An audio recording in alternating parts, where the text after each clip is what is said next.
Your Honor, the Right Honourable Lieutenant Governor of Nova Scotia, Your Grace, Bishop of Nova Scotia and PEI, Chancellor Mahan, President Travis, members of the Board of Governors of the University of King's College, all of you who have brought greetings for me today, faculty, staff, alumni, distinguished guests, friends of the university, members of my extended family.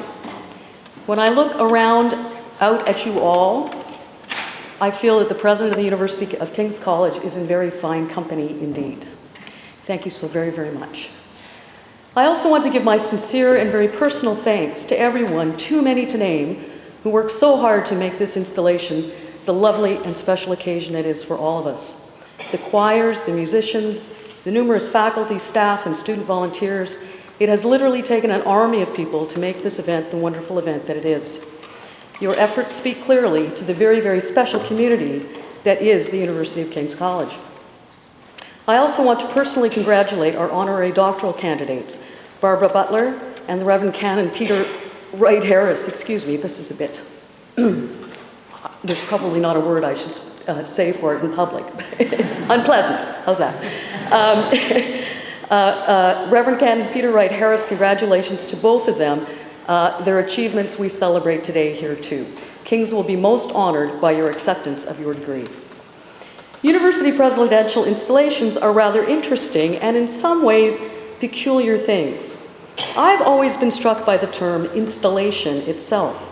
The word for me has a kind of resonance with the act of uploading inanimate works of art onto the walls or pedestals of an art gallery, allowing visitors to view them as immovable objects of interest. As I was contemplating what I was going to say today, the art gallery resonance of the word installation brought to mind a comment once made by Anthony Lake, who before delivering a speech said, quote, "I will try to follow the advice that a university president once gave a prospective commencement speaker. Quote, think of yourself as the body at an Irish wake," he said. "They need you in order to have the party, but no one expects you to say very much."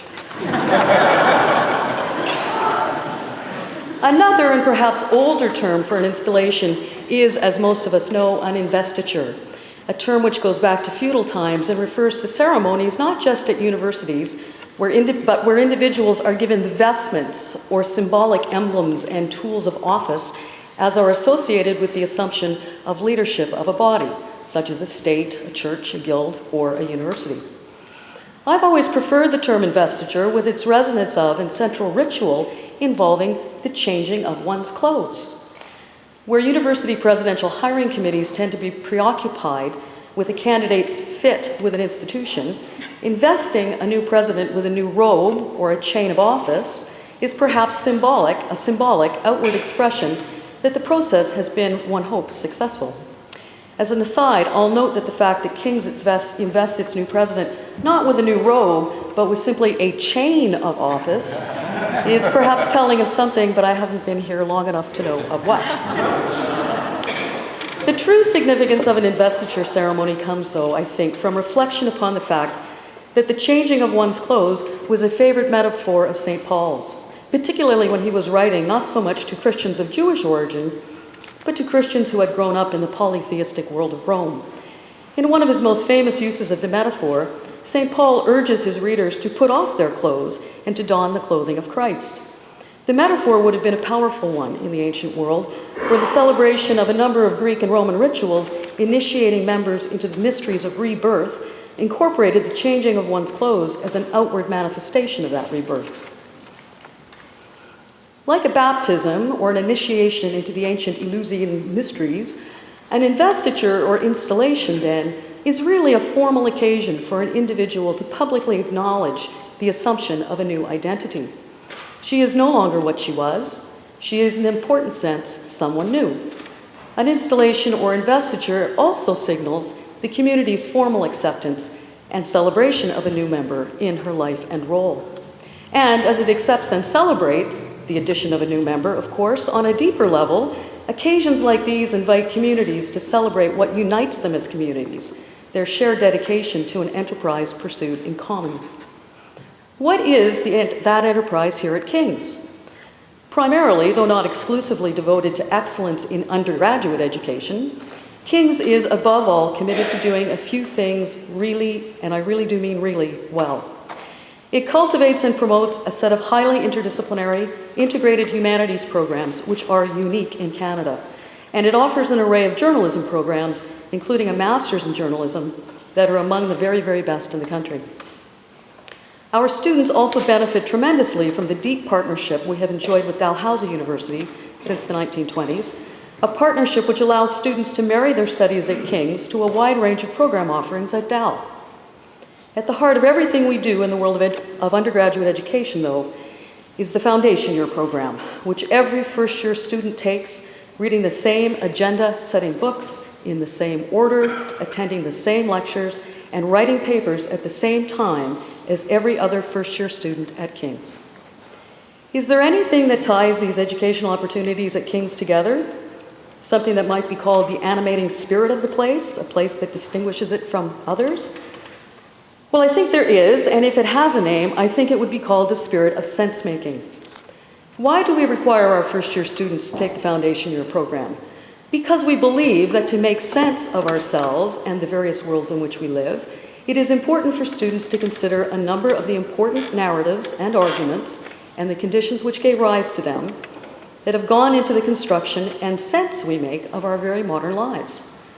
The creators of such works, who include such luminaries as Homer, St. Paul, Dante, Hobbes, Kant, Simone de Beauvoir, all tried to make imaginative or rational sense of the often crazy worlds in which they found themselves. And for better or for worse, their sense-making came and has come to inform the sense that many have made of themselves and their worlds. The King's Foundation Year invites our students to consider the sense that these sense-makers have attempted to make and to consider whether indeed they make any sense at all.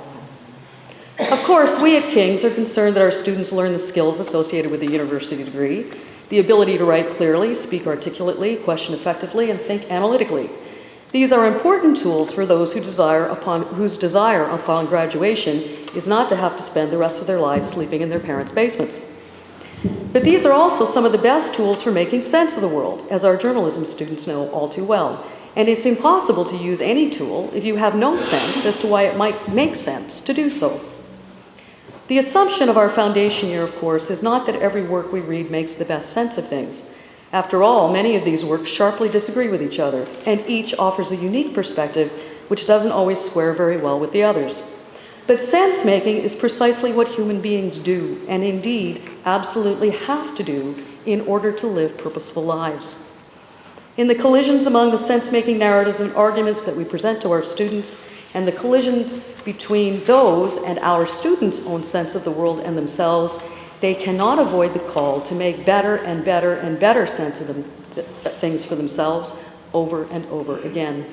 King's, that is a university where, in the most literal sense of the word possible, education makes sense.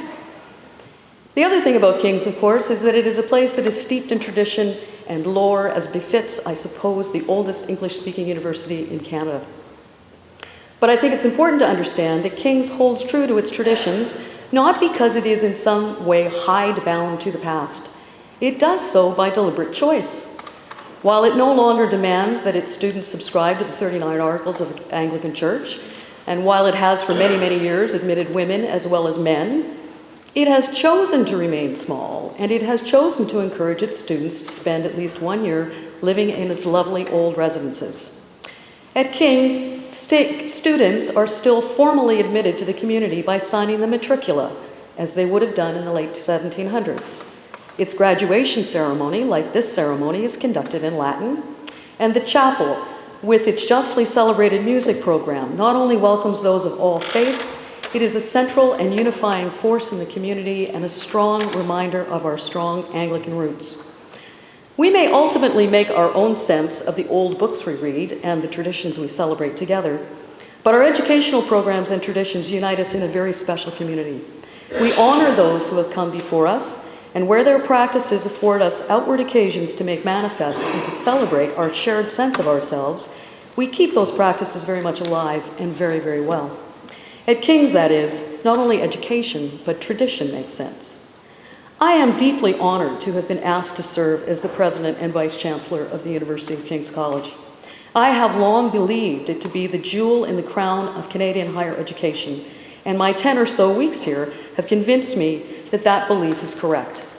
It really is a magnificent school with terrific faculty, an amazingly active student body, stunningly dedicated staff, and deeply committed alumni. It is a school for whom everybody, to use a cliche, but which is so true in this case, everybody seems to want to go the extra mile. And this is, I think, the source of the university's resiliency and of its longevity.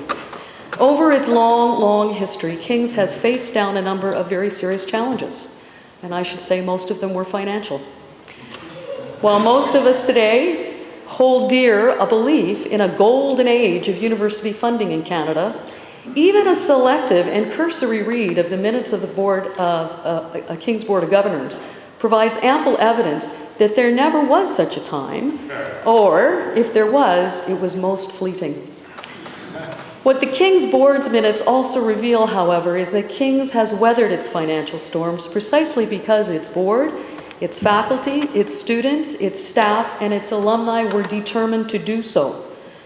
While its programs, traditions, and deep sense of shared purpose make King's most seaworthy, like all universities in Canada, it is headed again, I am sad to say, into some financially stormy waters caused by declining government grants, tuition caps, and declining returns on investment due to the state of the global economy.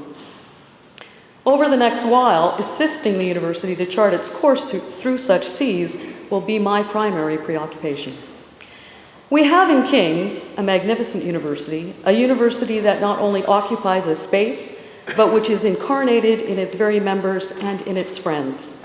It's a university whose central mission is to make sense, and make sense it very much does. And because it makes such good sense, I know that we can all count on our mutual efforts to ensure that it continues to do so well into the future. As the President and Vice Chancellor of the University of King's College, with some tough navigating ahead, I have to say that I am simply delighted that I will be serving with such a fabulous crew. Thank you very much.